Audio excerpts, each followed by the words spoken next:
Welcome back to War Thunder and welcome to the first impressions of the Object Nano 6. And I want to present you 3 battles that I played and just showcasing what this tank is capable of. Now, the Object Nano 6 is a Soviet/Russian light tank, kind of also tank destroyer type, and it is at a rank 5 with a battle rating of 7.0, so it has the same battle rating as the rank 4 T-44-100. And the Object Nano 6 is equipped with an 85mm D58 cannon with 40 rounds, and in my current configuration it has a reload rate of 6.4 seconds. And you always want to know the ace crew reload, right? 6 seconds flat out. That is amazing. Then we also have kind of a really nice turret traverse speed with around about 18.8 degrees per second in my expert crew configuration. 20 degrees per second for an ace crew. That is not too bad. And then we have to talk about the gun depression. Just -5 degrees. But everybody playing Russian tanks is kind of used to it. The ammunition is another part. And the Russians, they just keep their line with also equipping the majority of their high tier tanks with APHE shell. In this case, it's the BR-372 APCBC slash APHE shell. Sorry about that. That is your stock shell. Muzzle velocity of 1040 meters per second and TNT equivalent of 85 grams. That is mostly good enough, especially with a penetration of 230mm. That is the equivalent of a rapid firing long 88 on a light tank with just 0.3 higher battle rating in comparison to the German tanks. And you can see, it does the job. What really struggles my, or what I really feel is that it can kill enemy tanks very, very rapidly. Now, you also have the opportunity of researching the 3BK7 heat shell with 300mm of penetration as a tier 4 upgrade. That is a very similar shell to the Type 62's heat shell. In fact, it is very similar, just has a different name, I guess. But again, who needs heat FS when you have APHE on a light tank? Now, this vehicle furthermore is amphibious, and it has a really cool looking chassis and a very cool looking turret. The first tip that I would give you is try to ambush the enemy and do side shots and aim for the crew compartment to knock out the crew with the APHE fragmentation. It just works perfectly, but you can also take on a lot of tanks from the front by just shooting at weak spots. What really baffles me is the stock accuracy of this gun. Pinpoint accuracy, look at that. And I hit the gun barrel perfectly on, taking it out, taking the Conqueror out of commission, at least for the time that he needs to repair. And that would theoretically give me the opportunity to retreat, but kind of I'm trapped here. I want to retreat, but it will not really work out. In this situation, I have a big problem that there is nobody in my team supporting me in the middle and just picking off the Conqueror, which is now more or less defenseless. Conqueror famous for the very weak lower plate where you have big ammo racks behind. So it would be easy picking. Maybe I miscommunicated with my team here, not actually mentioning at all that I took out the Conqueror's gun barrel. But on the other hand, they saw me shooting him, so he automatically got marked on the map. I tried to poke out, but this time the gun depression lets me down. In those situations, yes, the gun depression really is not so great. However, this is a standoff situation which you generally should avoid with a light tank, and that was misaim. I aimed a little bit too low. I tried to hit the commander's cupola. Probably I should have knocked out the gun again, but I was worried that he is snapshotting me. But it was in fact the Centurion Mark 10 that I shot earlier that takes me out with an APDS round. So next match or next scene here on Advance to the Rhine. And here we're playing together with the Germans, and I take my favorite ambush position to pick off certain tanks, and I spotted this guy's bushes and retreated in time to avoid his shot. And now I just wait, and why do you poke out in front of such a gun or a tank at all when you kind of didn't kill him? And this guy got catched off guard as well. Double kill like that. Very easy picking. APHE is such a great shell type. I love it. Again, why would you need Heat FS? Yeah, that I can kill King Tigers from the front. Yeah, you really shouldn't take on King Tigers from the front in a light tank. If you want to do that, you should take heavy tanks or Soviet medium tanks. In my opinion, it is always kind of weird that people want to kill every tank from the front with Heat FS shell and then complain about armor having no value in the game. That is kind of a double-edged sword. Like my situational awareness, which was completely down at the moment. On the other hand, I couldn't spot that guy. Now I see the marker on the minimap, and yeah, you can see the turret rotation speed gets beautifully supported by the traverse of the tank. What you can see here is the complete stock performance of the tank in terms of mobility. The gun has just the turret rotation speed upgrade. Other than that, I just have the fire extinguisher and the repair kit. Except of those modules, nothing is unlocked. So, and that was my third kill. And yeah, then I overlooked this T-29. Or let's just say I was not fast enough in retreating.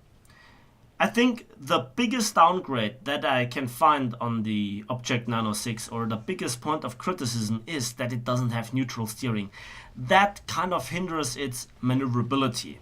But now let's have a look at Eastern Europe and let's see what the top speed is like. And we are here under very good conditions. Hard terrain with the road, and we're going downhill on a straight line. And we're exceeding 50 kilometers an hour.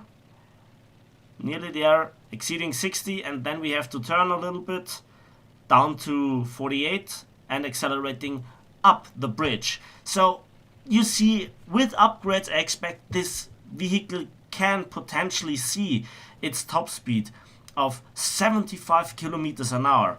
The reverse speed is around about 7 or 8 kilometers an hour.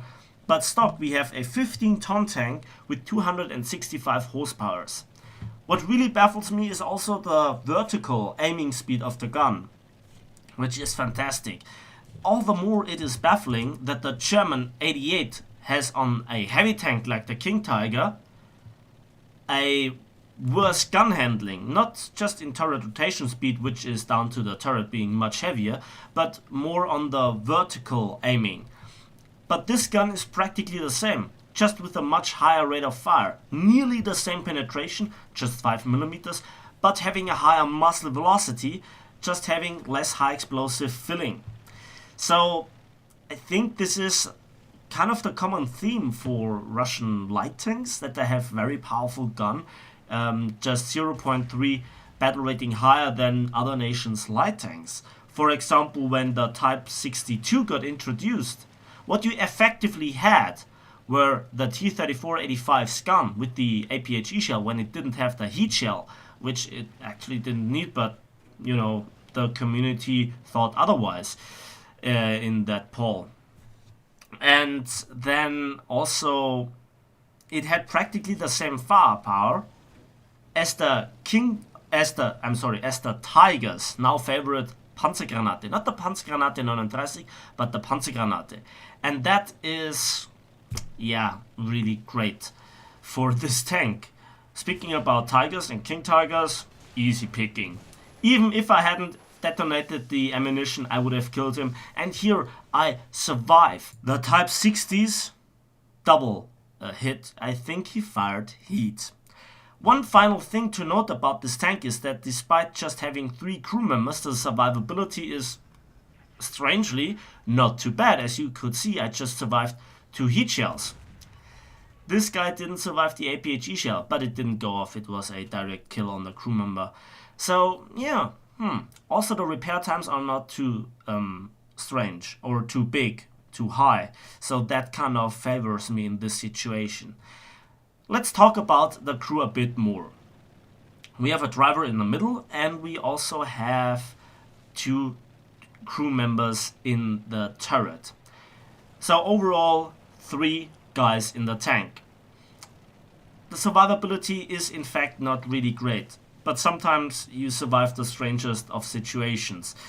If this is a very special ability of this tank, or if it's just that the armor is too thin to shrapnel effectively, maybe it's the type of armor, because it is not really steel, but alloy ABT 101, that's literally the name of it, with a thickness of 30 on the lower and 20 on the upper hull. The turret even just being 15 millimeters. So technically a lot of HE shells can be able to penetrate it. For example, on the 10.5 centimeter King Tiger, and for sure on the T29.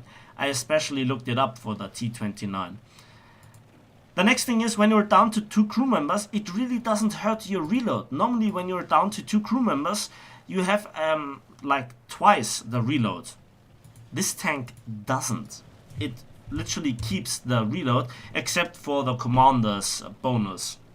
The next thing is the machine gun. That is a massive drawback. When you don't have the commander anymore, you can't fire your machine gun despite it being coaxial. So that is kind of a drawback that I can think of when you then want to use the heat shell and there is an enemy behind a fence. You might trigger the heat shell in mid-air without the ability of knocking over the fence. So this is a drawback in potential city fighting. Now here I already secured 3 kills by flanking wide, and this is just what I have fallen in love to with so many tanks within War Thunder that seem to struggle in arcade, like the STA-1 or to a certain degree also the Walker Bulldog. They are very good for realistic gameplay, and in arcade, as funny as it sounds, armor has still more value. A shame, it seems like I didn't lead enough on this Panther 2 on the other side of the map, but he got set on fire. Anytime now, there he burns, there you can see. So overall, I like this tank. It looks cool, it is fun to drive, it's fragile, but it is a great assassin.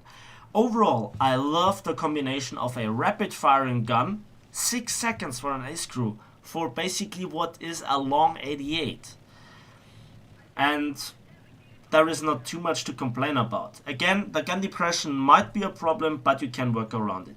Now here I was tempted to decap the enemy, but experience has taught me to just look around closer,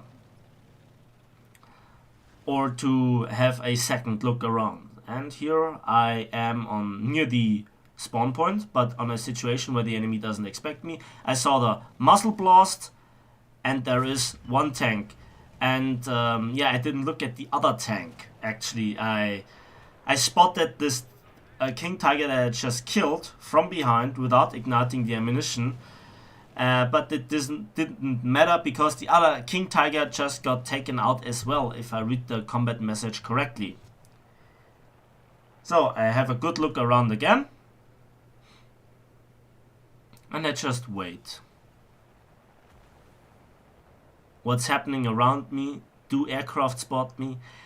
As we will see in a moment, the armor is overall not really what saves you. It might save you from heavy machine gun fire from the front, depending what shoots you and where it shoots you. I think the turret is again the weak spot.